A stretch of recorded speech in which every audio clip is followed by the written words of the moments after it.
Surrounded by 15 outlaws with no water and almost no bullets, Ethan Brooks chose to stand his ground. The desert had already taken his family, his faith, and nearly his will to live. Then warriors rose from the dust, and instead of killing him, they made an offer that could start a war. By nightfall, Ethan would have to decide who he was willing to die for and who he was willing to live with. The dry land wanted Ethan Brooks dead. 12 bullets remained in his Winchester. 15 outlaws were closing in behind him. He had gone 3 days without water under the Arizona sun. Ethan had survived the hell of Gettysburg. He had watched his wife and children taken by red fever. He had wandered like a spirit across areas that had no use for damaged men. But here in the Rio Valley, October of 1874, he figured this was the day Ethan Brooks finally met his end. He pressed his back against the large rock, feeling the warmth spread through his ripped shirt. His lips had split 2 days ago. His tongue felt like dry hide. The water spot behind him had gone empty sometime in August, leaving nothing but broken dirt and the bones of animals who had trusted it too long. Lucas Ford sat on his horse 200 yards out. That sly smile was visible even at this distance. He was a heavy man with a dark beard thick as bushes and eyes that held no more kindness than a snake's. Ford ran weapons to anyone with money: army deserters, Mexican robbers, angry groups. Ethan had seen him make a deal with men who wore Union blue, selling them repeating guns that would end up killing farmers 3 counties over. That was Ethan's mistake, seeing that trade. Now Ford needed him quiet, and dead men told no stories. Ford's outlaws spread out in a half-moon shape, cutting off any escape. Dust rose behind their horses like brown screens. Ethan counted them again. 15. All armed, all killers. He checked his bullets. 12 rounds of .4440 for the Winchester Model 1873. 6 in the Colt Peacemaker on his hip. 18 bullets against 15 men who wanted his blood on the sand. He had faced worse chances at Gettysburg, but he had been younger then, stronger, before sadness had emptied him out and left nothing but a walking body who had forgotten how to die. The first rider pushed forward, testing his distance. Ethan let him come 80 yards, 70. At 60 yards, he raised the Winchester, aimed ahead by half a horse length, and pulled the trigger. The rifle pushed against his shoulder. The rider fell backward off his saddle, dead before he hit the ground.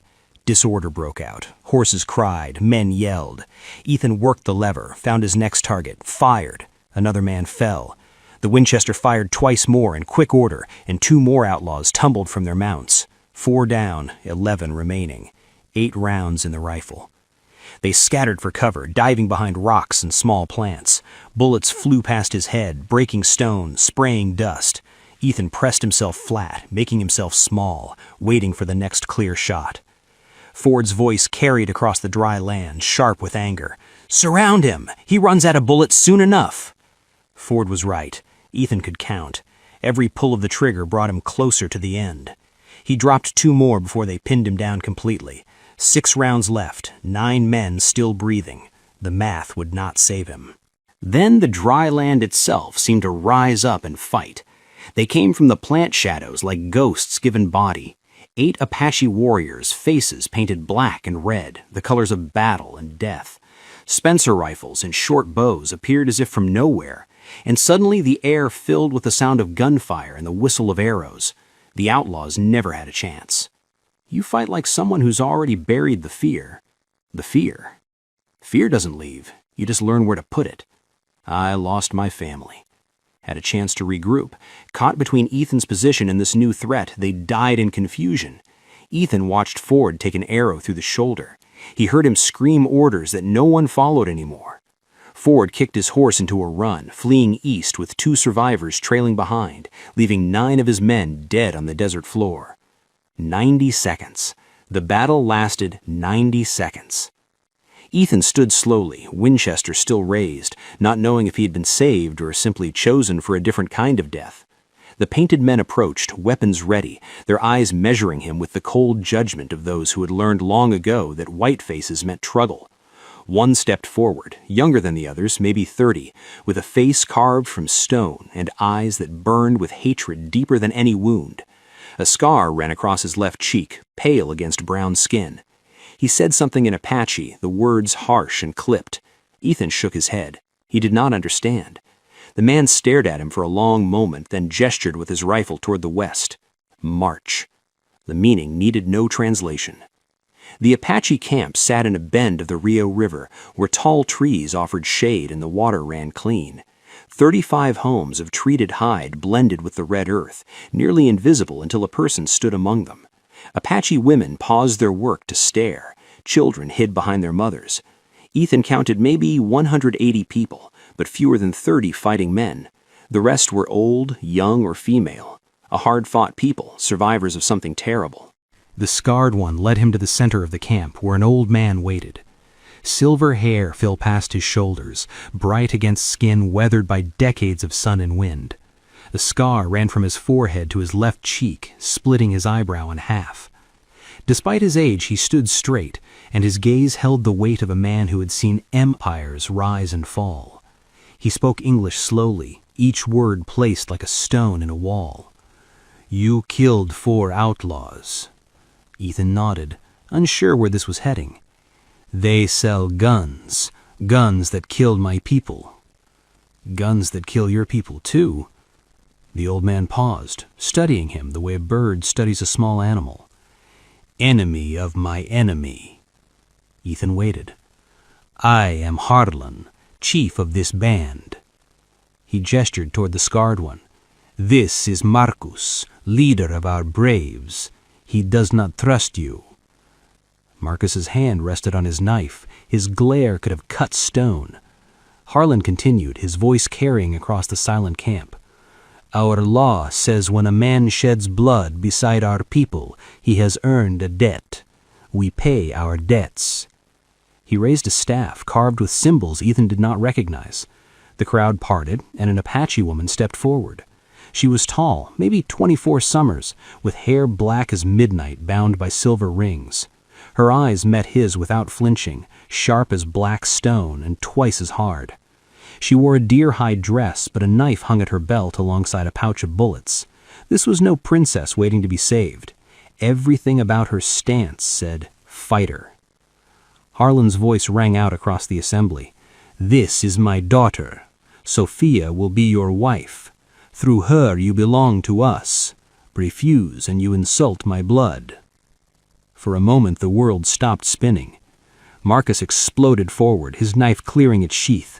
"No, he is white, same as the ones who killed Isabella, same as the ones who murdered my children at Camp Grant."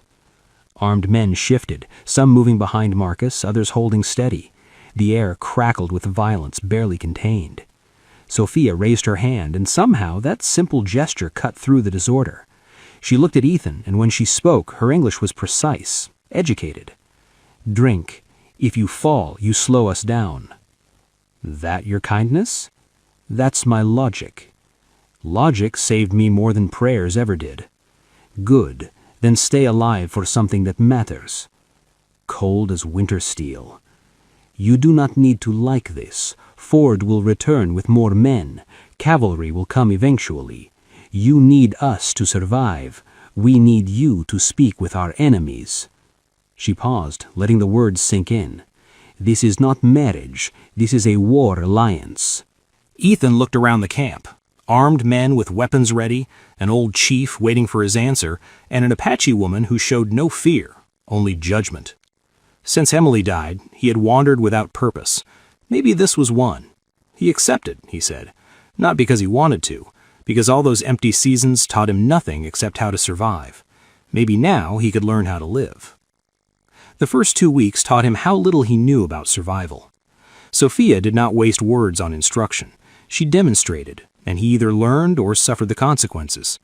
She showed him how to find water in damp sand beneath tree roots, how to read tracks in the dust and know whether cavalry, outlaws, or Apache had passed, which birds fell silent when danger approached, and which cried warnings to the sky. He taught her in return how to take apart a Spencer rifle in darkness, how to clean the barrel with animal fat and keep the action smooth, how to adjust the trigger for a cleaner pull. One evening, as they sat cleaning weapons by firelight, she broke the silence that usually hung between them. "You were a soldier, 3rd Cavalry Sergeant, before you quit. Why did you quit?" He stared into the flames, seeing faces he had tried to forget. His wife was Emily, his son Jacob, his daughter Olivia. Red fever took them winter of '70. He went to town for medicine. When he came back, all three were cold. Sophia's hands paused on the rifle. My mother died at Camp Grant, 144 Apache killed while the men hunted. Women, children, old men, no one to fight back. He heard about that, he said quietly. Marcus lost his wife Isabella there, his 2 children. The army killed them while he was away. She looked at him, and for the first time he saw something other than coldness in her gaze. They both carried ghosts. He had nothing to add. Some wounds did not need words. On the 15th day, Marcus blocked his path as he walked through camp. Armed men gathered, forming a circle around them. Marcus's voice carried loud enough for everyone to hear. You marry the chief's daughter, but you have not proven yourself. You are only a coward who got lucky. He threw his knife into the dirt between them. Barehanded, first to fall loses. Refuse, and you are not fit to stand among us. The circle tightened. He saw Sophia at the edge, her face unreadable. Harlan watched from his home, offering no intervention. Ethan removed his gun belt and let it drop. Marcus came at him fast, faster than Ethan expected. Marcus knew this ground, knew how to use the slope, the loose sand, the angle of the sun.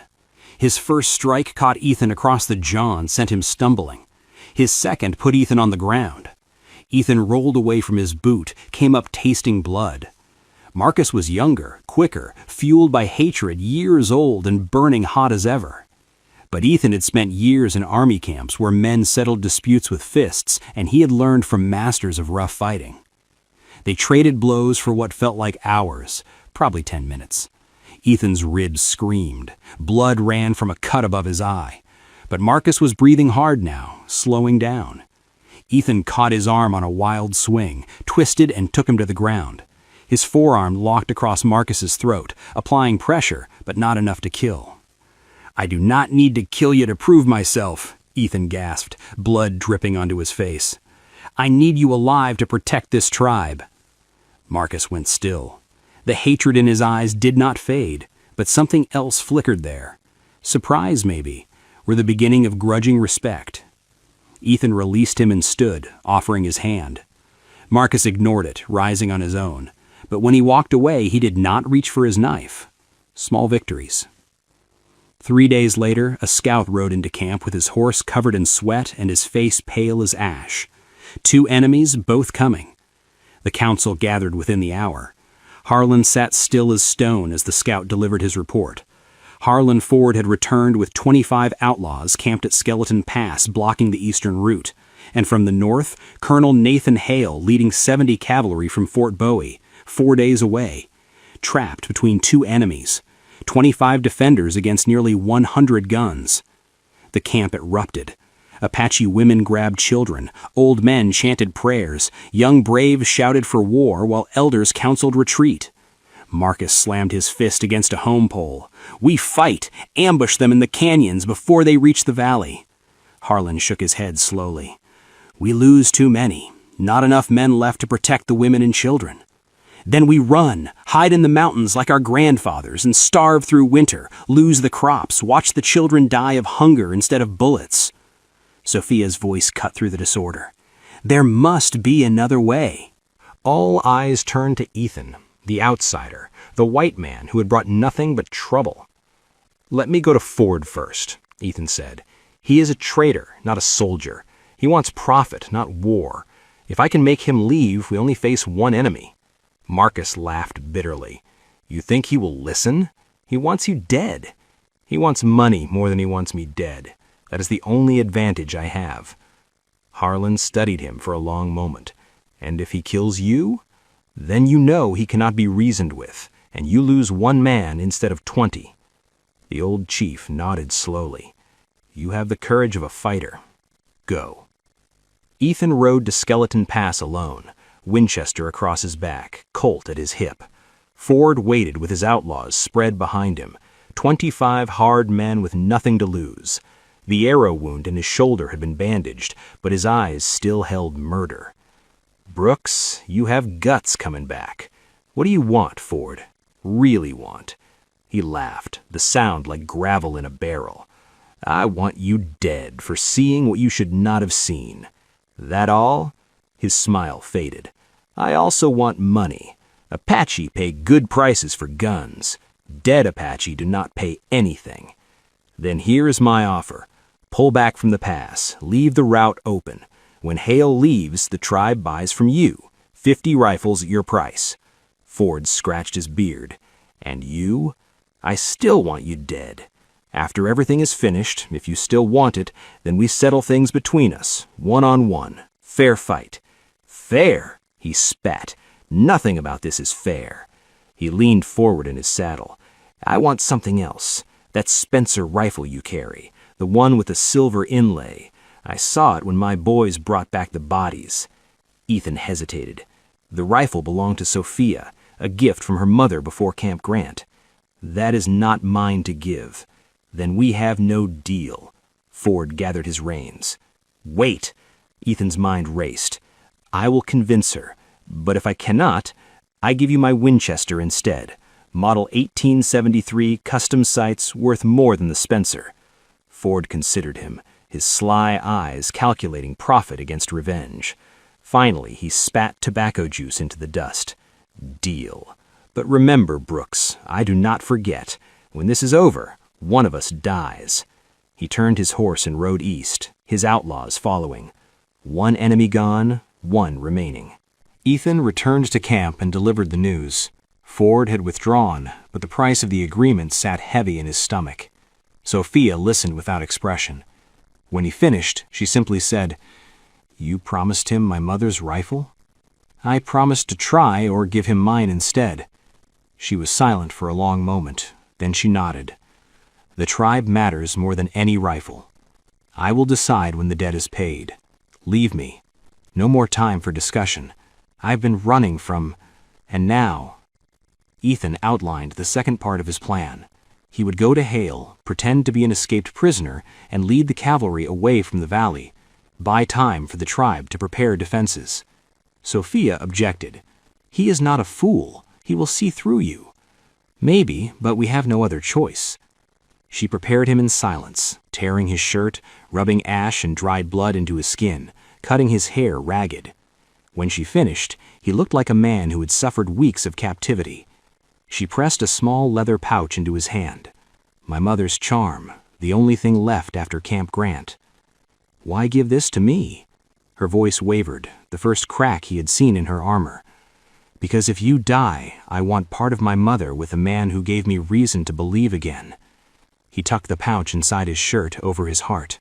I will come back. That is an order, she said, not a plea, a command from one survivor to another. Ethan rode north toward the dust cloud of 70 cavalry. Colonel Nathan Hale sat his horse like a statue, back straight as a rod, gray mustache trimmed to perfection, pale blue eyes that held no more warmth than a Montana winter. He had burned 3 Apache villages to ash, ordered the deaths of women and children without flinching. The soldiers called him the Vulture of the South. Ethan collapsed before his column, playing the part of an exhausted prisoner. Name and rank: Ethan Brooks, former sergeant, 3rd Cavalry. Apache took me 3 weeks ago, just escaped. Hale's eyes drilled into him. Where is their camp? East, sir. Caves in the cliff face. Maybe 40 or 50 armed men, well equipped.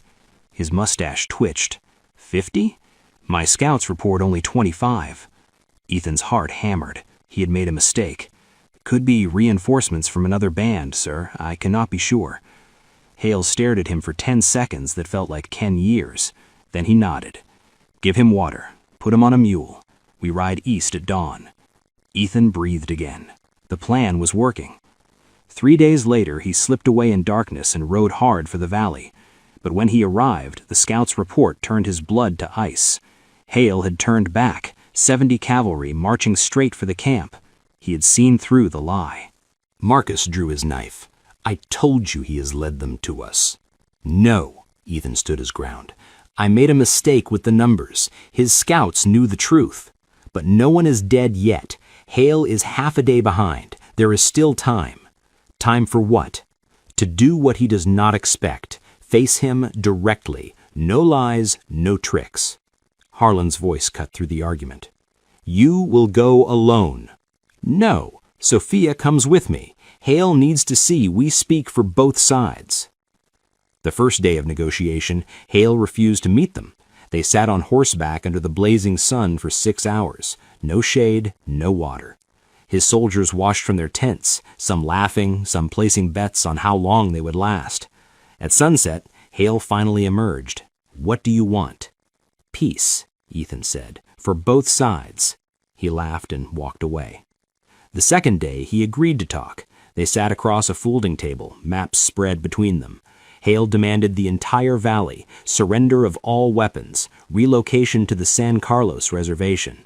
That is not peace, Sophia said. That is death by another name. Hale's face hardened. Then we have nothing to discuss, he stood. At dawn, we attack. The third day, Ethan watched 70 soldiers prepare for war, checking rifles, sharpening swords. The camp stirred with the grim efficiency of men who had done this before. Sophia and he rode out one final time. This time he did not ask for negotiation. He stated facts. You can kill them all, Colonel, every man, woman, and child, but you will lose soldiers, 20, maybe 30. And for what? To report another massacre? Washington is tired of massacres. They want treaties. Peace sells better than dead children. Hale's jaw tightened. You speak like a politician. I speak like a man who has seen enough death. Then Sophia stepped forward, and something in her bearing made even the colonel pause. My mother died at Camp Grant, she said, her voice steady as stone. 144 people, women, children, old men killed while our men hunted. Not one fighter among the dead. Hale's expression did not change, but he listened. You know what that did to the survivors? It did not make us afraid. It made us ready to die. Every brave in that valley lost someone at Camp Grant. They will fight until the last breath leaves their bodies. The question is, Colonel, how many of your soldiers are you willing to bury to kill people who have already accepted death? Silence stretched across the desert. Wind whispered through the small plants. A horse stamped. A soldier coughed. Hale sat down. The western half of the valley, he said finally. No raids beyond the borders. You surrender 10 rifles. Ethan looked at Sophia. She gave the smallest nod. Deal. 1 month later, Hale withdrew his forces. The treaty held, fragile as desert flowers, but alive. A message arrived from Lucas Ford. 3 words scratched on dirty paper. I remember Brooks. Ethan burned it. That was a problem for another day. Sophia kept her mother's Spencer. She gave him a different rifle instead, an old Sharps her father had traded for years ago. For Ford, she said, when the time comes. It shoots straighter than anything he deserves. On the evening of that first peaceful month, Ethan stood on the hillside overlooking the valley. The sun bled red and gold across the western sky. In the camp below, drums began to sound for the first time since Hale had appeared. Sophia climbed the hill and stood beside him. You could leave now, she said. The debt is paid. Hale is gone. You're free. Free to go where? He watched the shadows lengthen across the valley. I came here looking for a place to die. Instead, I found something I did not expect. What is that? A reason to wake up tomorrow. She almost smiled. Almost. Winter comes soon. It will be hard. I have survived worse. Not alone, you haven't. She looked at him, and for the first time her gaze held neither coldness nor judgment, just the simple truth of 2 people who had lost everything and found against all odds something worth protecting. The sun sank below the horizon, and darkness spread across the Rio Valley like a blanket. Somewhere in the camp, children laughed. An Apache woman sang an old song. Life continued, stubborn and defiant, in a land that had tried its best to end it. Ethan had come to Arizona running from ghosts. Tonight, standing beside an Apache woman who carried her own ghosts, he finally stopped running. The debt of blood had been paid. What came next would be written in choices, not obligations, And for the first time since Emily died, he wanted to see what tomorrow would bring. In the unforgiving dry land of the Arizona Territory, where every sunrise brings new danger and every sunset might be the last, some men find forgiveness in the strangest places. Ethan Brooks rode into the Rio Valley expecting death. He found something far more difficult. He found a reason to live. The story leaves a powerful lesson. People cannot heal by running away from pain, but can only be reborn by daring to confront it and choosing to live again. Ethan Brooks thought that solitude in the mountains would keep him safe, free from loss, but in reality it was only prolonging a life dead from the inside. The appearance of Morningstar and Greyfeather in the snowstorm forced him to make a crucial decision: continue being a shadow or become a responsible man with something to protect. The story also reminds us of the injustice of prejudice when Morningstar was labeled a curse simply because others couldn't control their greed and violence. Instead of blaming the victim, we need to look directly at the nature of the perpetrator. Ultimately, the greatest lesson is the power of companionship. Two people with broken bones can still support each other, rebuild trust, rebuild a home, and rebuild their lives. Second chances don't come automatically. We have to choose them. If this story resonated with you, please like this video and subscribe to the channel for more fascinating Wild West tales. Also, let us know in the comments where you're listening to this story and what time it is.